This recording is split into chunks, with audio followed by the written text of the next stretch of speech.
भारतीय टीम ने रांची टेस्ट जीतकर इंग्लैंड को सीरीज में हरा दिया है।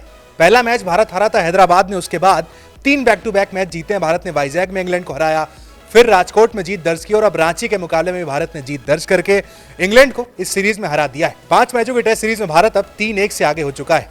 पिछले मुकाबले में जब भारत की जीत हुई थी, बेन स्टोक्स ने कहा था कि भाई वो जीतना चाहते हैं, इस सीरीज को भी जीतने के लिए खेल रहे हैं। लेकिन रांची में आज पूरी तरीके से इंग्लैंड की टीम आउट हो गई है।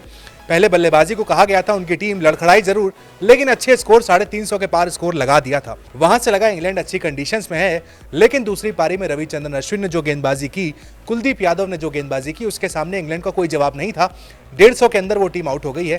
भारतीय टीम को 200 से कम का लक्ष्य दिया। एक समय भारतीय टीम भी मुश्किल में थी, लेकिन शुभमन गिल ने शानदार पारी खेली है और ध्रुव जुरैल के तो क्या कहने भाई, ये पूरा मैच ध्रुव जुरैल के नाम रहा है। पहली पारी में जब भारतीय टीम मुश्किल में थी, वहां पर उन्होंने 90 रन की पारी खेली और भारत को 300 के पार पहुंचाया था।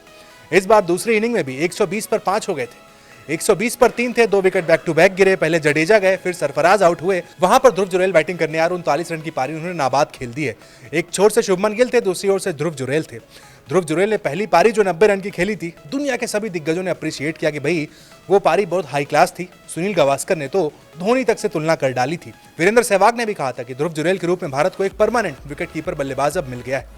ये मैच उनके नाम रहा। पिछला मुकाबला सरफराज के नाम था। इसके पहले सीरीज यशस्वी जायसवाल अपने बल्ले से अपने नाम करते हुए आए हैं। तो भारत और इंग्लैंड के बीच जो सीरीज है, पूरी तरीके से युवाओं के नाम रही है। तारीफ करनी होगी रोहित शर्मा की कप्तानी की। जब बड़े प्लेयर्स नहीं थे सीरीज में, आप एक मैच हार चुके थे।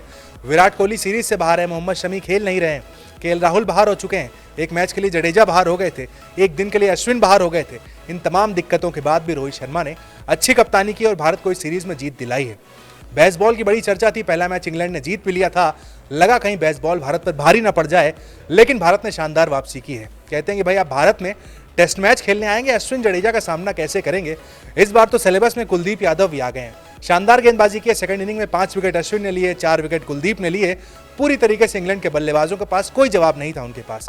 ये रिजल्ट निकल गया कि भारत ने रांची का टेस्ट मैच जीत लिया है। भारत अब सीरीज में 3-1 से आगे हो चुका है। अगला मुकाबला धर्मशाला में खेला जाएगा।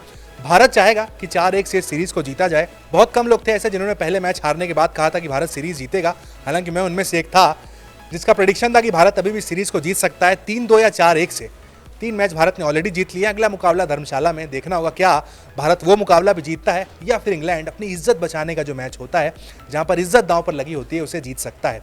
मुकाबला धर्मशाला में। लेकिन भारत के लिए खुशखबरी है कि भारत ने इंग्लैंड को हराकर सीरीज अपने नाम कर ली है। इस सीरीज के अब तक के हीरो युवा रहे, चाहे यशस्वी जायसवाल हो, ध्रुव जुरैल हो या सरफराज खान।